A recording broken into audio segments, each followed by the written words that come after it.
India is still recovering from a dwindling second wave of COVID-19 infections. It may only have a few months more before a third wave threatens to completely overwhelm the country's healthcare system.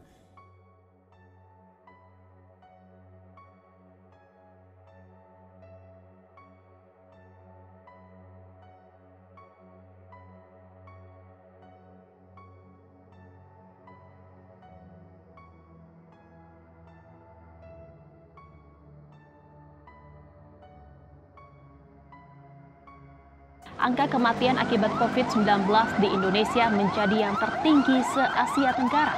Jumlah angka kematian harian lebih tinggi dari Malaysia yang mencapai 100 kasus lebih.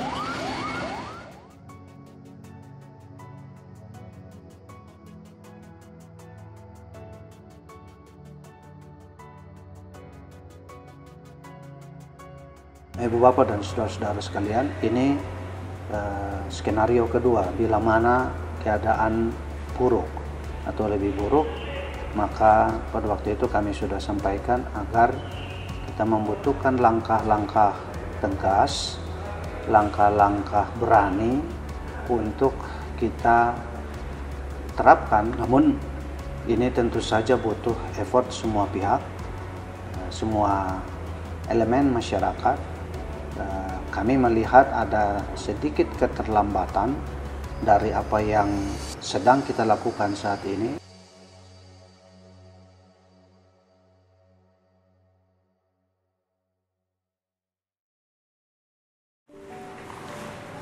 Salam jumpa kembali Ibu Bapak dan saudara-saudara sekalian.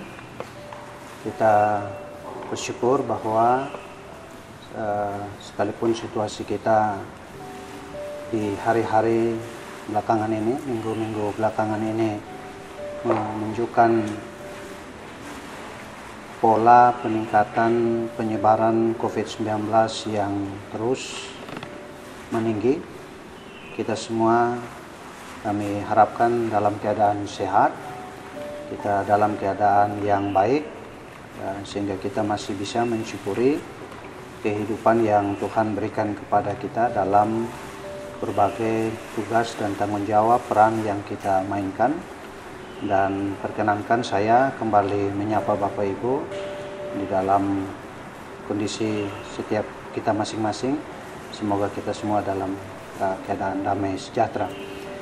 Ibu Bapak dan saudara-saudara sekalian, di video kami sebelumnya, beberapa saat setelah libur Lebaran, kita nikmati dan kita masuk kembali ke masa kerja kita.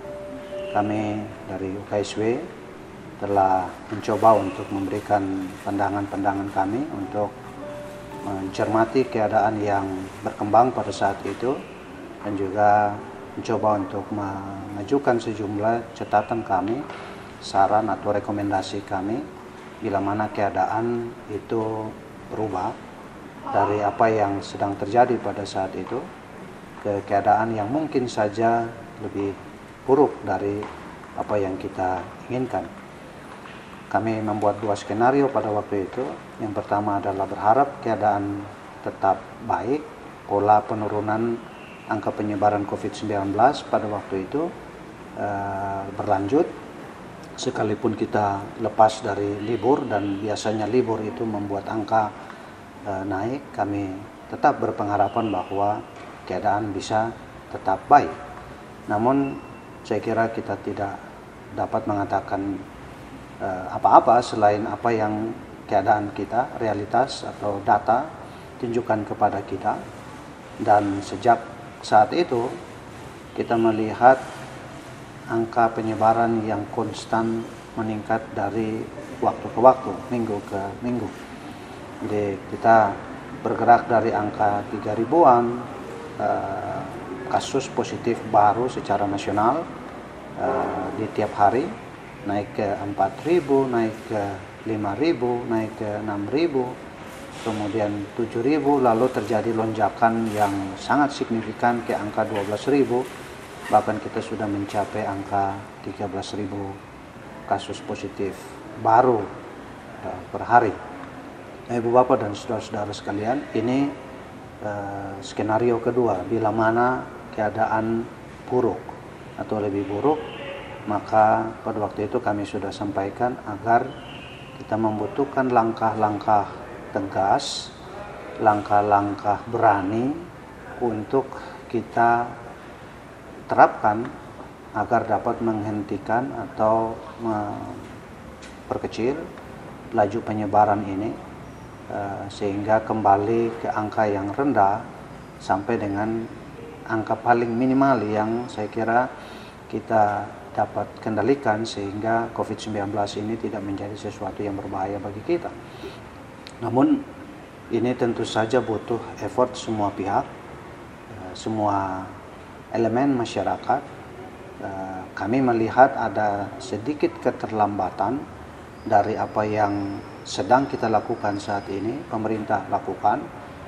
Kami berharap sesungguhnya di angka 5.000, 6.000 itu pemerintah sudah mulai menerapkan pembatasan kegiatan masyarakat. Namun saya kira baru terjadi setelah kita mencapai angka belasan ribu ini, baru PSBB kita terapkan. Namun tidak ada kata terlambat. Semua tindakan untuk mencegah COVID menyebar lebih cepat, lebih tinggi, ini yang harus kita lakukan. Nah, dalam rangka membantu pemerintah untuk itu, perkenankan kami dari UKSW memberikan lagi beberapa catatan kami untuk membuat pengendalian kita kalau dapat semakin efektif, maka itu yang kami harapkan. Ibu Bapak dan saudara-saudara sekalian, sejak bulan Januari 2021 ini kami telah mengeluarkan beberapa video dan pesan utama yang kami sampaikan dari video ke video termasuk sampai yang terakhir adalah kunci dari kegiatan pencegahan ini pada kontak tracing. Kami masih mau menekankan itu untuk menjadi alat efektif dalam pencegahan.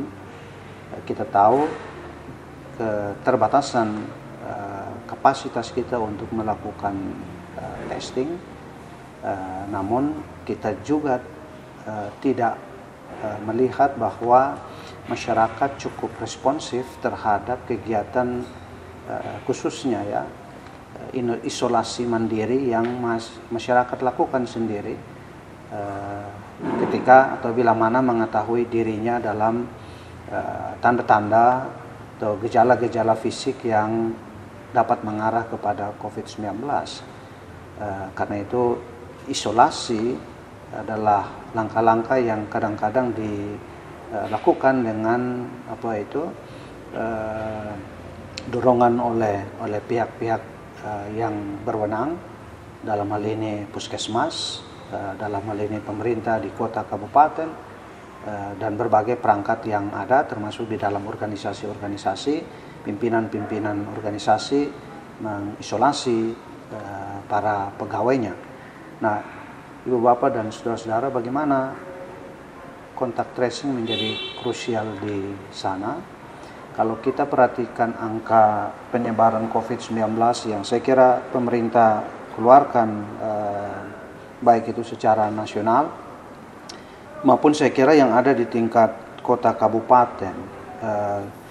Di setiap satgas kota kabupaten ada hasil tracing yang dilakukan oleh masing-masing satgas, dan paling tidak saya kira di kasus Kota Salatiga kita bisa melihat tabel yang biasanya diisi oleh tracers yang ada di tingkat puskesmas ataupun Fasyankes yang melayani masyarakat kita yang terkena COVID-19.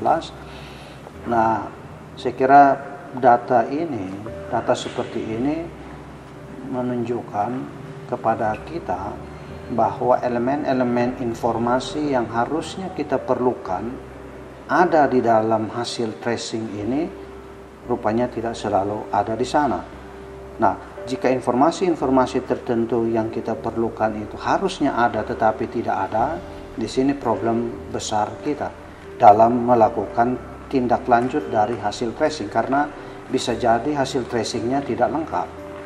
Jadi siapa saja orang-orang yang merupakan kontak erat atau juga berkontak dalam kategori yang lebih ringan dari kontak erat, yang bagaimanapun kita harus mencurigai kemungkinan penyebaran, ini tidak selalu ada dalam data kita. Jadi cukup banyak data menunjukkan posisi status sebagai suspek, posisi status bahwa yang bersangkutan dinyatakan positif COVID karena hasil swab mandiri. Lah, menjadi suspek atau teridentifikasi positif COVID dengan tindakan testing yang dilakukan secara mandiri, ini tidak atau belum menjelaskan dari mana datang COVID pada orang itu. Nah, ini satu elemen informasi yang berarti ada orang lain, kita tahu ada orang lain yang menyebabkan orang ini bergejala COVID, karena itu pergi testing atau dilaporkan kepada puskesmas misalkan, untuk kemudian ditindaklanjuti dengan testing. Nah, siapa yang menyebabkan orang ini terkena? Data menunjukkan tidak selalu ada informasi itu. Orang ini adalah kontak eratnya siapa? Ini tidak ada. Jika, ini hipotetis sifatnya, Ibu Bapak dan saudara-saudara sekalian, jika penyebar COVID pada orang yang suspek atau yang kemudian terkonfirmasi positif melalui testing mandiri yang dia lakukan adalah seseorang yang tetap melakukan interaksi sosial di masyarakat, sedangkan yang kita ketahui hanya yang suspek tadi menjadi positif, maka orang yang menjadi penyebar tidak terisolasi, tidak dapat dilakukan tindakan-tindakan treatment pada yang bersangkutan. Bisa saja mereka adalah orang-orang tanpa gejala, yang karena itu kita tidak tahu apakah dia punya gejala-gejala COVID atau tidak, dan karena itu kita tidak mencurigainya. Nah, ini fenomena data yang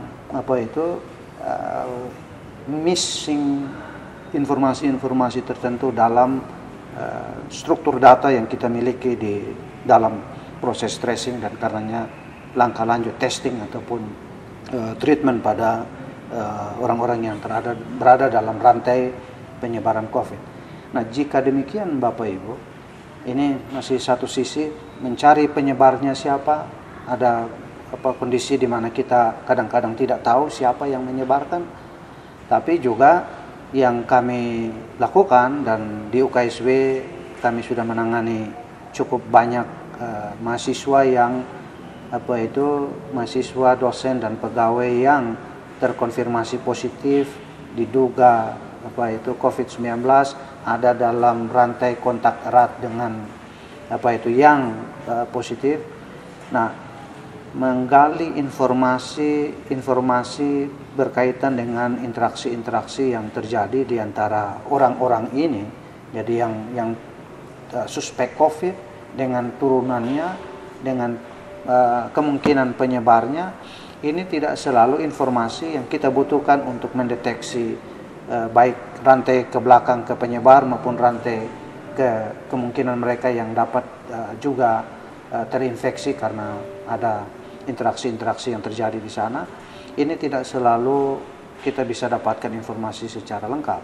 Nah, ini membuka peluang di mana orang-orang tertentu itu tidak bisa kita lakukan tindakan isolasi atau treatment, sehingga berkemungkinan di masyarakat ada tetap orang-orang yang mestinya diisolasi, tetapi karena tidak teridentifikasi maka tidak terisolasi oleh sistem kita, atau bahkan tidak mengisolasi dirinya sendiri karena dirinya juga tidak mengetahui apakah dia positif COVID atau tidak.